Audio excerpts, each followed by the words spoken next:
The failed invasion. The sky above Earth has always been calm. No one on the planet had ever seen the stars as anything more than tiny, shining lights in the distance. Humans never imagined those lights could bring danger. That was until one day, when the sky was filled with something far more frightening than the stars themselves. Alien ships, massive and dark, appeared in the atmosphere like shadows of doom. At first, no one knew what to do. The ships were too large, too powerful, and too fast. The governments of the world scrambled to react, sending fighter jets into the air, but it was clear from the start that Earth's technology was no match for the invaders. The aliens, who called themselves the Zorthians, had been watching Earth for a long time, waiting for the right moment to strike. Their leader, Galactic, was a being of immense power and cold calculation. He had conquered countless worlds, and Earth was to be his next victory. As the Zorthian ships descended into the atmosphere, the world's military forces could do nothing but watch in horror. From the moment the Zorthians arrived, it was clear that Earth was helpless. In every major city, massive screens flashed the same message: surrender now or face total annihilation. You have 1 hour. The world was in chaos. People panicked. Governments tried to send messages to the aliens, but there was no reply. The countdown to destruction began. Kurtali's voice echoed across the airwaves. This world will fall just as the others have. Surrender and your people may live. Resist and you will perish. The countdown continued, only 30 minutes left. Yet, despite the terror, something strange was happening. People began to notice that the weapons fired by the Zorthian ships weren't doing any harm. The air seemed to crackle with energy, and beams of pure energy struck Earth's surface, but nothing happened. The weapons, designed to destroy entire cities in seconds, bounced off the planet as if they were nothing more than harmless light. In New York, a massive beam of red energy struck a building. The structure should have crumbled, but instead, the beam was reflected back into the sky, causing a strange explosion in the air. The streets were filled with people staring at the skies, unable to understand what had just happened. The military tried to fight back, but nothing worked. Missiles and bullets simply deflected off the alien ships. It was as if the Earth itself had developed an invisible shield. Galactic, who had seen entire planets fall before him, felt something he had never felt before: confusion. What is this? He demanded through the coms to his generals. Their defenses, they are not like anything we've encountered before. Back on Earth, people were still in shock. The thought of victory seemed impossible. How could humanity survive such a powerful enemy? The Zorthians were known across the galaxy for their ruthless conquests, and their weapons could destroy entire cities with a single shot. But now, the weapons had no effect. It was as if the Earth itself was protecting its people. Galactic ordered his fleet to launch more attacks, but still nothing changed. Each blast was deflected, each strike absorbed by something unseen. Desperation spread across the alien fleet. As the minutes ticked down, they had only 30 minutes left to complete their invasion, but every attempt to destroy Earth was failing. Among the chaos and confusion, one human in the crowd began to notice something strange. Eli Martin, a quiet janitor living in Chicago, had been watching the events unfold from his small apartment. He wasn't a soldier or a scientist, just an ordinary man doing his job. But as the Zorthian weapons hit Earth, something inside him changed. He felt it, deep in his bones. The air around him seemed to hum, and for a brief moment, he felt stronger. When the blast hit nearby, something incredible happened. Eli stood in the middle of the street, and the energy wave passed over him. He didn't flinch. He didn't feel anything. The blast didn't harm him. It was as if his body absorbed the power, bending it in a way that made him completely unaffected.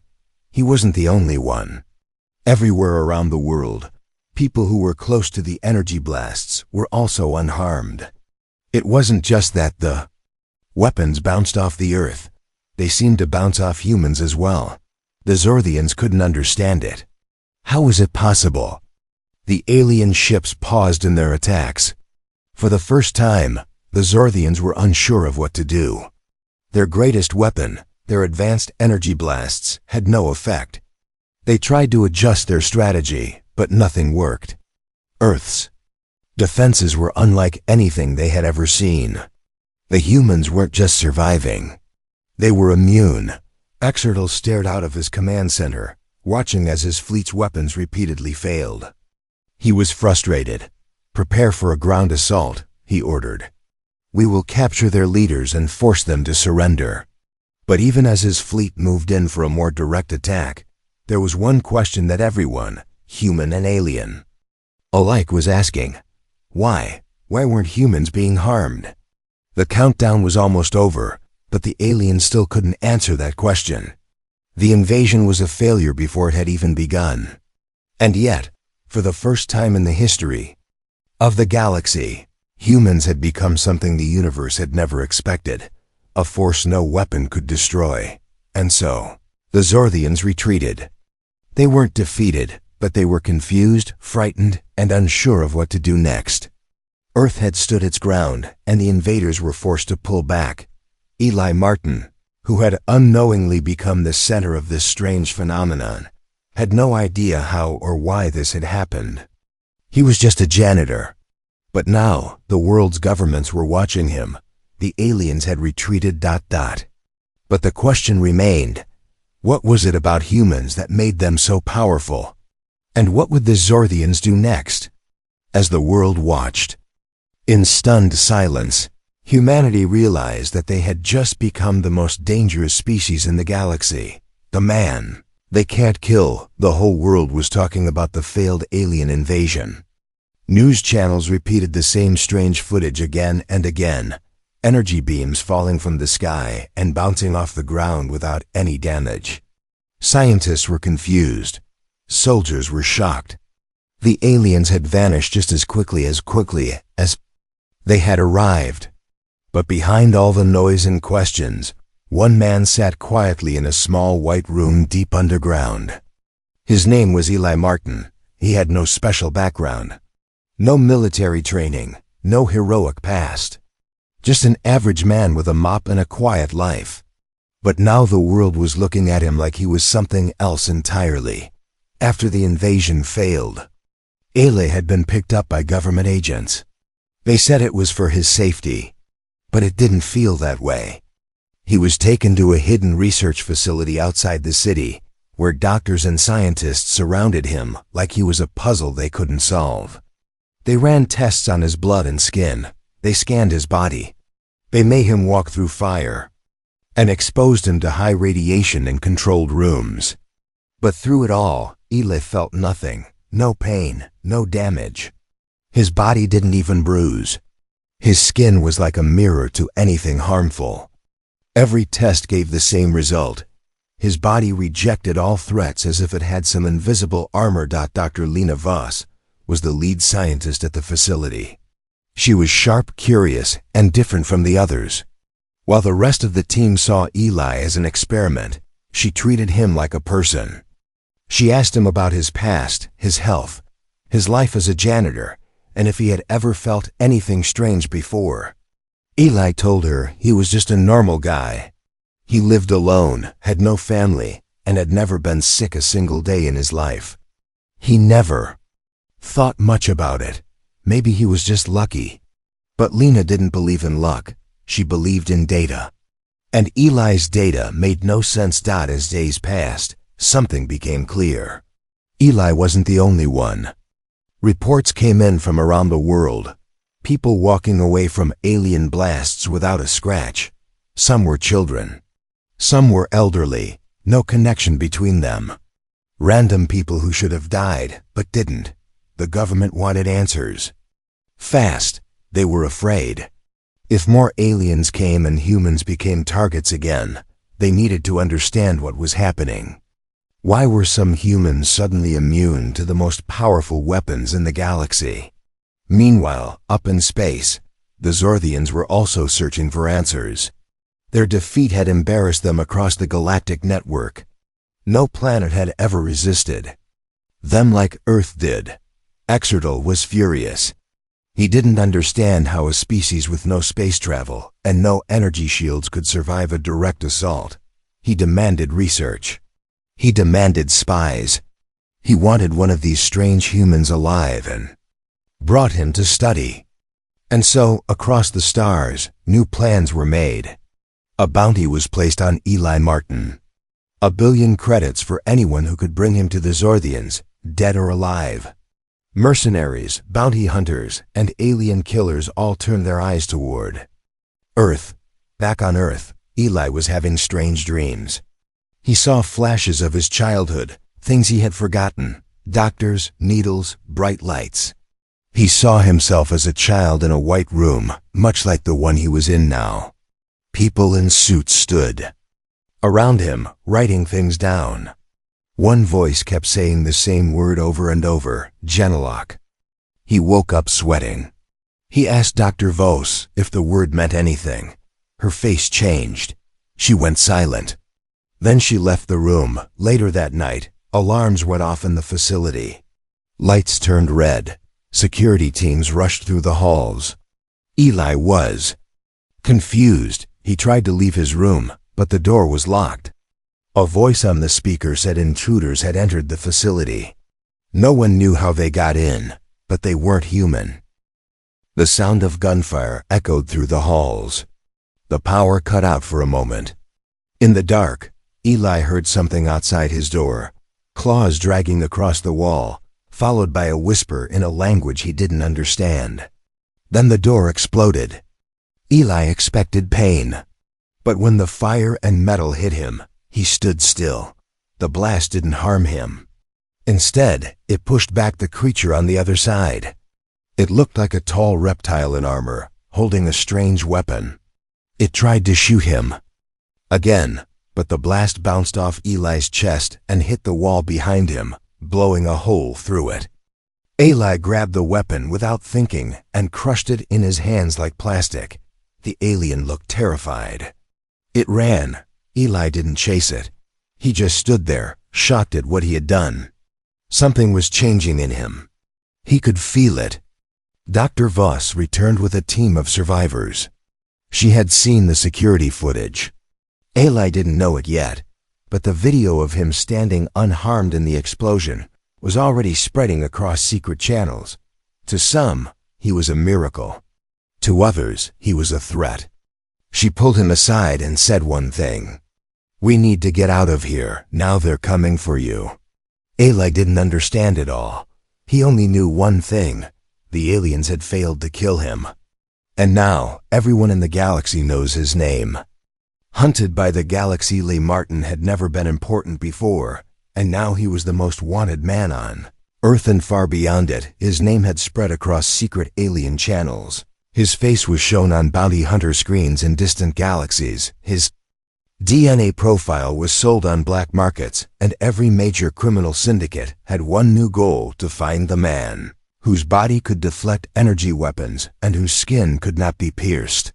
Eli did not ask for any of this, but now he was the center of a hunt that spanned the stars, and time was running out after the attack on the secret research base. Dr. Lena Vuss knew they could not stay in any one place for long. She had seen the Zorthian technology up close, and she knew it would only get worse. From here, the bounty hunters were not just soldiers. They were creatures bred for tracking, killing, and collecting. They had no fear, no rules, and no mercy. Lena had access to hidden tunnels and old transport networks used by scientists during wartime. And she used every contact she had left to move Eli out of the country into remote regions where satellites rarely looked. They traveled at night using old cargo ships disguised as weather drones. They moved across continents and then boarded a stolen experimental jet that took them to Antarctica, not because it was safe, but because it held something no one else knew about deep beneath the ice, an ancient bunker once used by a forgotten human defense program long shut down and buried. It was built during the early days of Earth's first contact panic, before anyone even knew aliens were real. Lena believed the answers to Eli's strange condition were down there. Journey was rough and cold and dangerous. Eli felt something inside him shifting more each day. His dreams were becoming more detailed, now not just flashes, but full scenes. He saw himself as a child again, being taken from a hospital at night, loaded into a van, driven across empty roads to a place with no windows. He remembered white coats, needles, machines, and then long darkness. He woke up each time with sweat on his face and heat in his hands. Sometimes when he was scared, lights flickered around him. Electronics failed and people nearby felt dizzy. Lena noticed it too, but she said nothing yet. When they reached the frozen entrance to the bunker, it took hours to dig through the ice, then more time to override the old security systems. The metal doors groaned open, revealing darkness and silence. Inside were long hallways, rusted wires, broken screens, and crates marked with faded words. Project Genelok Phase 1. Lena seemed to know the place well. She guided Eli through the halls until they reached a locked room, marked Classified Access. Level Red. She used a thumbprint that somehow still worked, and the door slid open with a hiss. Inside was a small terminal still running on emergency power with one single file waiting to be opened. The file was labeled Human Weapon Experiment 001. Subject status unknown. Lena looked at Eli with careful eyes and said, "This is where it all began." She told him everything, how years ago, during early contact, rumors of alien threats pushed a secret group of scientists to begin experimenting on human DNA to make a new kind of defense, not armor, not machines, but living protection. The program was hidden from all governments. Only a few were chosen as test subjects, infants taken from hospitals with no records, implanted with energy-reactive genes. Eli had been one of them, but he was the only one who showed any signs of success before the program could go further. It was shut down by those who feared it had gone too far.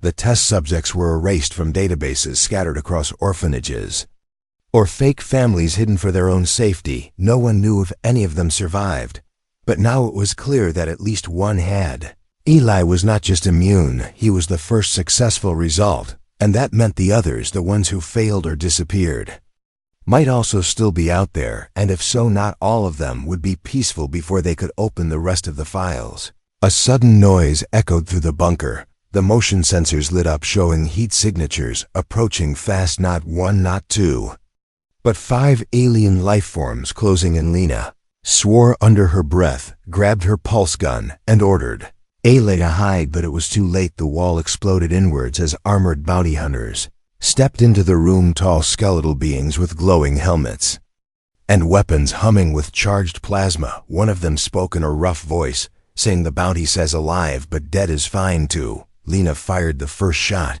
but it bounced off their shields. Eli stepped forward, not thinking, just moving, and the moment the plasma hit him, it curved around his body like wind hitting a stone. The energy flew back at the attackers, striking 2 of them down. The others hesitated. Eli felt something inside him pulsing like a second heartbeat, and his vision sharpened. Colors turned brighter, sounds slowed down. He moved faster than he ever had, before grabbing one of the bounty hunters by the arm and throwing him into the wall with enough force to crack metal. The last 2 tried to retreat, but before they could, Lena hacked the control panel and sealed the exit. They were trapped. Eli walked toward them, and the look in their alien eyes was not anger, but fear. No one had ever faced them like this. No one had survived like this. He grabbed their weapons, crushed them, and looked into their faces with eyes that no longer looked fully human. And in that moment, they knew the bounty would never be claimed, not by them, not by anyone. Later, as they stood in silence, Lena looked at Eli and said, "You are no longer just human, you are something else, and the galaxy is going to come for you with everything it has. We have to find the others. If any are still alive, and we have to know which side they are on." Eli nodded, not out of fear, but out of purpose. He finally understood what he was, and now he wanted to know why. And somewhere in deep space, another signal was sent from a dark ship hiding behind a dying moon. A message in alien code reading, "Target confirmed. The human weapon is active. Initiate phase TWO project." Gianello. Knees of cold silence of the ancient bunker still echoed with the sounds of the fight long after the bodies of the bounty hunters had been cleared away.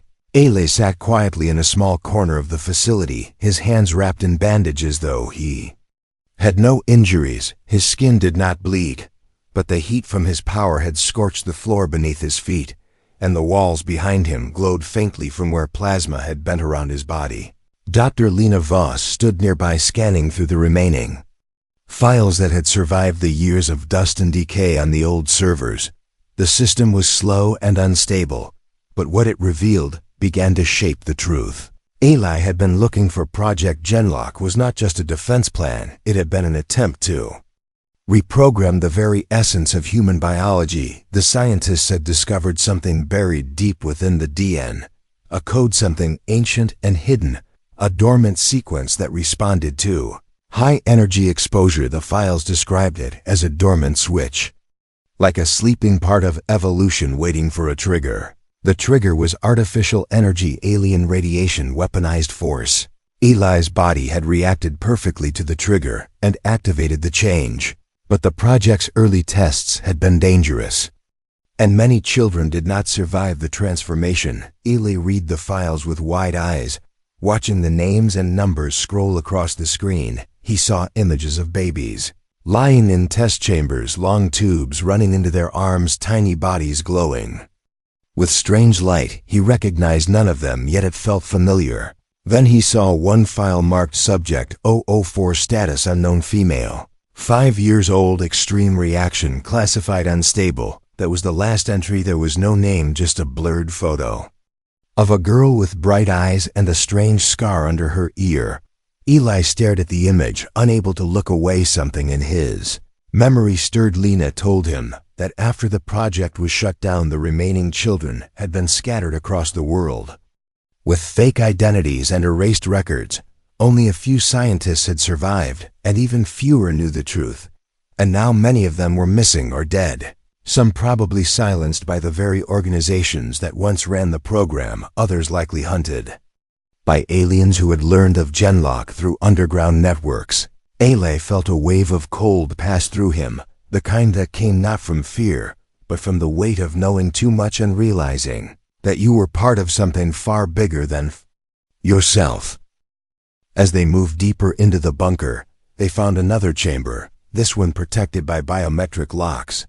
Lena's handprint no longer worked, but Eli placed his hand on the panel, and the door opened with a slow hiss. Inside was a lab untouched by time. Clean white lights flickered on revealing tanks filled with strange fluids, and inside those tanks were small human shapes floating motionless, their bodies half-formed, incomplete, failed attempts at what Eli had become. Lena gasped, but Eli did not speak. He walked past them toward a terminal that lit up at his presence. The screen flashed a message: Welcome Subject 1, access GRNT.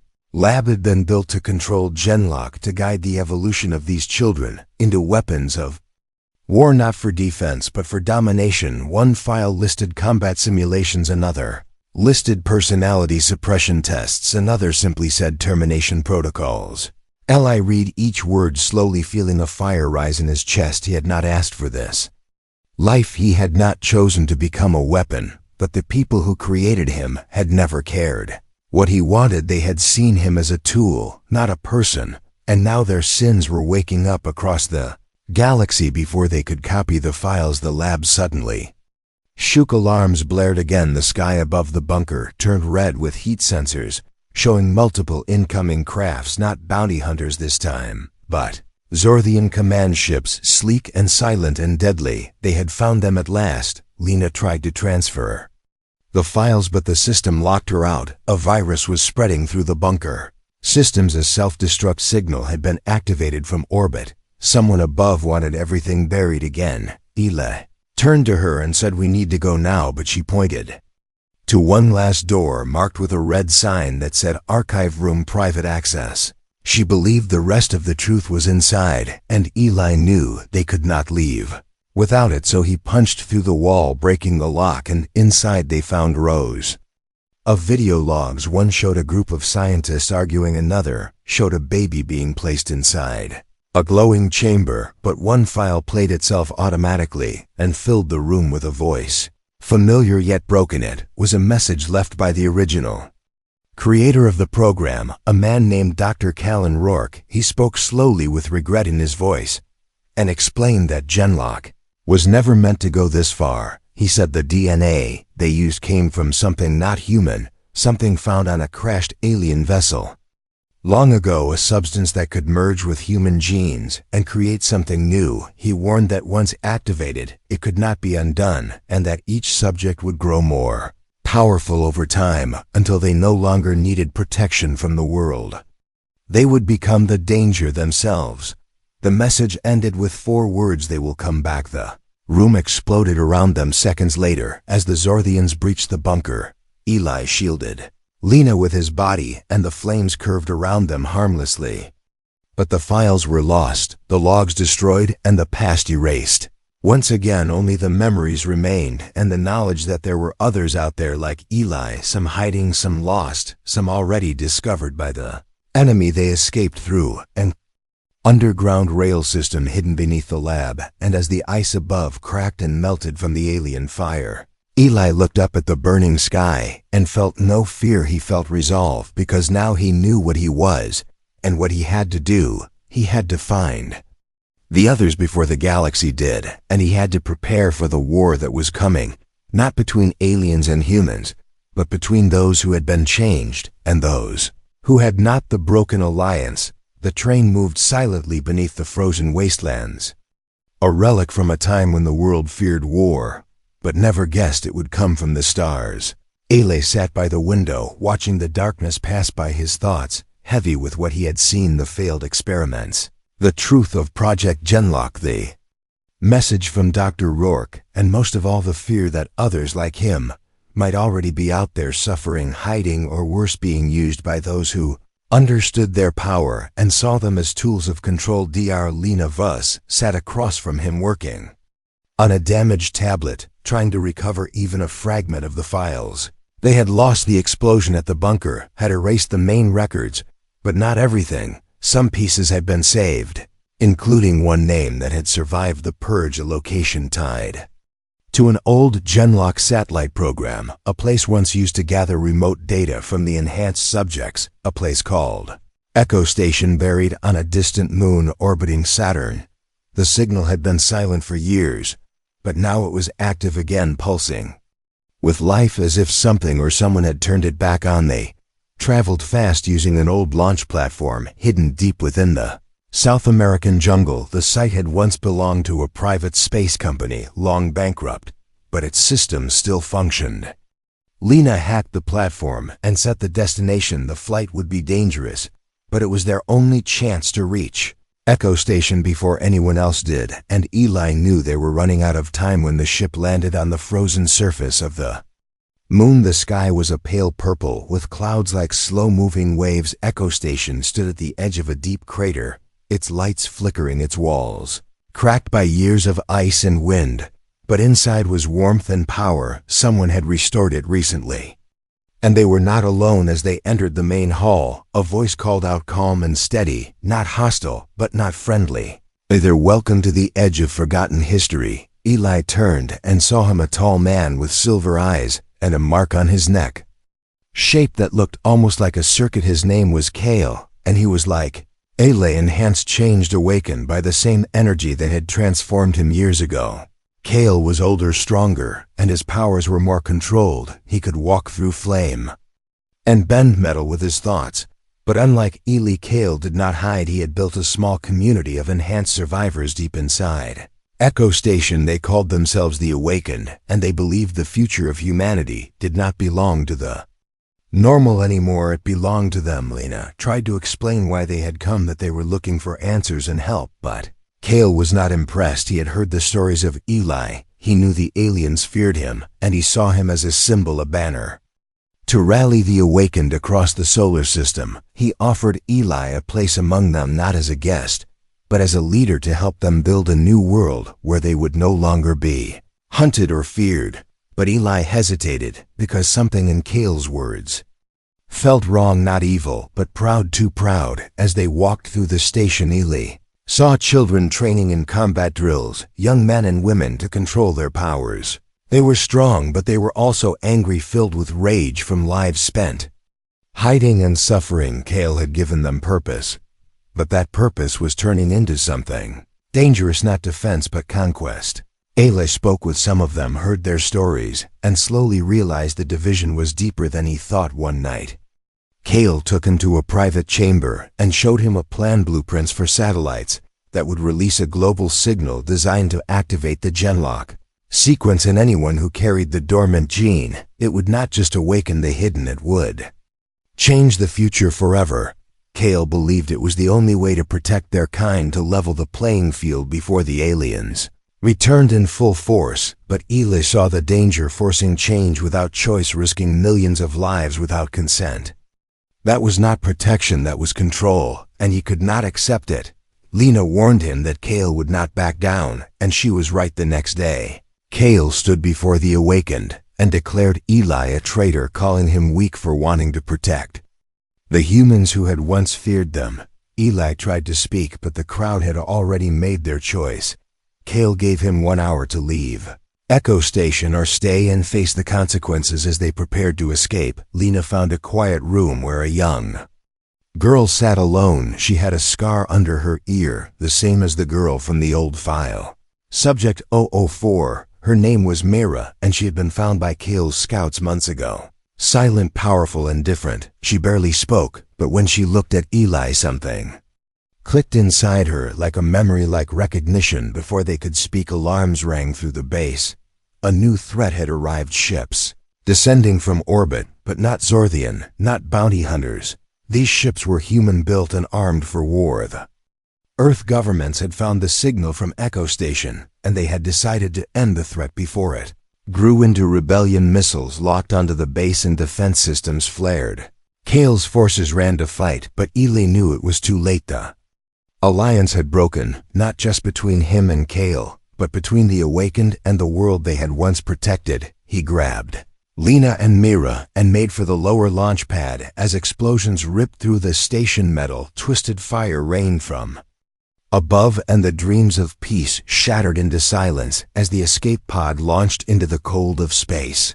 Eli looked back at the burning moon. Not the real war had just begun. Rise of the Untouchables. The escape pod drifted through space, silent and cold, surrounded by stars that blinked like distant memories. Eli sat in the pilot seat, eyes fixed on the black ahead, but his mind was behind him, still inside the burning ruins of Echo Station, where hope had turned to ash and trust had shattered. Like glass beside him, Dr. Lena Voss checked the pod systems and confirmed that they were not being followed, though she knew that was only temporary. The Earth governments had made their position clear. Enhanced humans were not allies anymore. They were now a threat, one to be monitored, controlled, or eliminated. Behind them, in the corner of the pod, sat the young girl Mira, her eyes wide with fear, but her face calm. She had not spoken since the attack, but Eli could feel something between them, a connection more than memory, something deeper, like the same force that had changed his skin had also linked their lives. He remembered her photo from the genlock files, and though time and pain had changed her, the scar under her ear was proof that she had come from the same beginning. They reached an old orbital station floating between Mars and Jupiter, once used for cargo refueling, now abandoned and forgotten. It was the perfect place to disappear for a while and regroup. But the silence there was not peaceful. It was waiting, watching. Lena tried to repair the communication systems, but the old tech barely responded. Eli spent the hours watching Mira, who finally began to speak in pieces, telling him that she had been found by Kale's group, but had never felt like she belonged, that the powers inside her had scared them, and even Kale had warned others to keep their distance. As the days passed, Eli realized they could no longer wait or run. They had to build something of their own, something new. The group, not like Kale's, not full of anger, but full of purpose. People like them who had been changed not by choice, but by fate. People who could not be hurt by weapons or fire. People who could walk through storms and survive battles that no one else could. People the galaxy was beginning to fear. People the galaxy would soon be forced to respect. He called them the Untouchables, using stolen satellites and encrypted signals Lena sent out a call across the solar system, a simple message: we are still here, and we are not your enemies. But we will not hide anymore. It took time, but the response came slowly at first, then faster. Individuals from Earth colonies, the edges of space, distant mining stations, people who had felt the change in their bodies since the first alien attack. People who had escaped from military labs or survived assassination attempts. They began to arrive one by one, each of them different, but with one thing in common: no weapon could harm them, no force could bend them. They were untouchable, and now they had a leader. Ely trained them not to fight with rage, but with focus. He taught them that their strength was not only in their skin, but in their choices. They built a base inside the station, renamed it Haven, and turned it into something no one expected: a home and a warning at the same time. And the galaxy began to take notice. Rumors spread in Zorthian space about humans who could not be killed. Whispers ran through bounty hunter dens about failed missions and missing teens. And somewhere in the halls of Earth's high command, someone asked the question quietly: what if we cannot control them? What if they become more than human? It was not long before the Zorthians returned, but this time they came prepared. They brought with them an artifact older than their empire, a weapon made from something ancient, a blade of pure anti-energy forged in the collapse of a dead star. They believed it could cut through anything, even human skin. Even Gianella CK. They arrived with a fleet, but did not fire first. Instead, they sent a single warrior down to Haven, a tall armored figure carrying the blade across his back. His name was Kaiser, and he did not speak. He simply walked into the center of the base, dropped a metal cube on the floor, and activated a message from Exer. Tall himself, the message was brief: surrender the untouchables, or your world will burn. Ele stood before him, calm and unafraid. Behind him, the others gathered, not with fear, but with silent strength. Mira stepped forward beside him, her hand crackling with faint energy, and Kaiser looked at her, then at Eli, and nodded once, not in peace, but in recognition of a worthy enemy. And then he left. The message delivered, the threat made. The untouchables knew what was coming. Lena tried to find a way to shut down the alien fleet from orbit using old codes stolen from the Genlock program, but the enemy had adapted. Their systems had changed, and now there was only one choice: prepare for war. Eli stood before his people and spoke with steady fire in his voice. They thought we would break. They thought we would turn on each other. They thought we would beg for mercy. Now they will learn what it means to fight those who cannot be touched, those who do not kneel. We did not ask for these powers, but we will use them to protect, not to conquer, to stand, not to run. We are not monsters. We are not weapons. We are the future, and we will not fall. As the fleet moved into position above them, lights filled the skies, and the final battle began, not for one planet or one people, but for the right to exist without fear. Skin that broke the galaxy, the stars above. Haven pulsed with violent light as the Zorthian fleet moved into full formation, their ships spread across the upper orbit like a wall of death, preparing to erase the last spark of resistance. Eli stood at the edge of the launch deck, his eyes locked on the sky, while the others readied for the final stand. He did not speak, he did not blink. Behind him, the untouchables gathered, silent and calm, powered by something more than strength, something no machine could measure. They had not been born to fight, but they had been changed by fire, and now the fire had come to meet them again. Lena Vos worked from the control tower, trying one last attempt to overload the alien communication grid, using fragments of Zorthian code she had decoded over the past few days. But the signal was too complex. The system too evolved, and time was running out. Myra stood beside Eli, her expression unreadable, her small frame tense as the wind of war rolled across the platform. She said nothing, but Eli could feel the storm inside her, her mind connected to something ancient, something sleeping and now waking. Then the first shot came. A beam of blue light lanced through the sky, striking the side of Haven's dome. But the shield held, and the light bent across the surface, splitting into streams of harmless glow. The fleet adjusted and fired again, this time with heavier rounds, pulsing energy blasts that melted mountains on other worlds. But Haven stood firm because it was not the steel or the shield that held the base, it was the people within it, people who could not be destroyed by fear or flame. Eli gave the signal, and the untouchables moved with precision. Small units flew through launch tunnels and hidden exits, striking back at the Zorthian ground teams with speed and power no enemy could match. The battle was fast and brutal, but something deeper was happening above, where the command ship hung like a god's eye, watching the planet, ready to release its final weapon, the anti-energy blade that had once cut through asteroid walls and starship hulls, waited in the hands of a silent warrior. Kazir had returned, and this time he was not there to speak. A drop pod tore through the clouds and slammed into the center of Haven, breaking through layers of floor and landing with a roar. Eli moved before the smoke cleared, and when it did, Kazir stood tall, blade drawn, a weapon that hummed with an unnatural hunger. It did not glow, it absorbed light around it, pulling brightness into darkness. Eli walked forward unarmed, his eyes locked on the blade, and Kazir's voice echoed. For the first time they told me nothing could break you, now I will find the truth myself.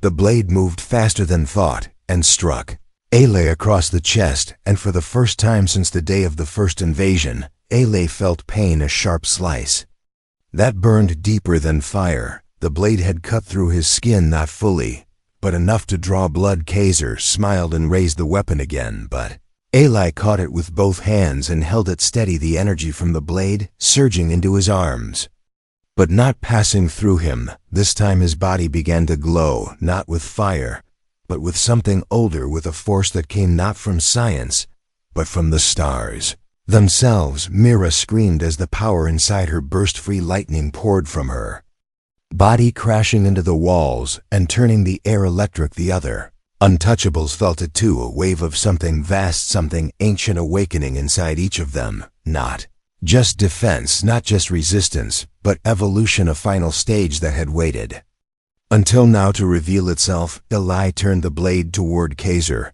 and with one push shattered it into dust. The shockwave knocked Kazir back, and the warrior looked up in disbelief, seeing not a man but a being beyond his understanding. The Zorthian fleet began to retreat, signals of panic filling their channels. Their weapons had failed, their final hope shattered by hands they could not harm, and skin they could not pierce. Exer Tal gave the final command, a full retreat across the system, his voice filled with confusion and fear. Never had he faced an enemy he could not break. Never had he imagined humans could become what he now saw. Haven stood in silence as the last of the ships vanished into the stars. The ground scorched the air, still humming from the battle, but the people within unharmed. Eli sat at the edge of the platform, blood drying on his skin, not from weakness, but from the final test passed behind him. Untouchables gathered, not cheering, not dancing, but watching. The sky that once tried to kill them and now feared their name. Later in the quiet, Lena patched the wound on Eli's chest, her hands shaking, not from fear but from awe. She asked him, "What will we do now?" And he answered simply, "What we were always meant to do, protect, live, grow, and when they come again, we will be ready, not just with power but with unity." Mira sat nearby, drawing shapes in the dust. One of them was the earth, another was the stars, and between them she drew a line, a path that led outward, not away, but forward, because now Earth was no longer just a blue planet at the edge of the galaxy. It was the birthplace of the untouchable, the unbreakable, the unstoppable, and far beyond, where stars grew cold and silence stretched forever, a new signal was sent from a place beyond. Zorthian space, where no maps reached, a voice spoken in ancient tongue. They were supposed to be weak, now they rise. Prepare the gate, for Earth is no longer prey, Earth is the problem. Earth was no longer alone.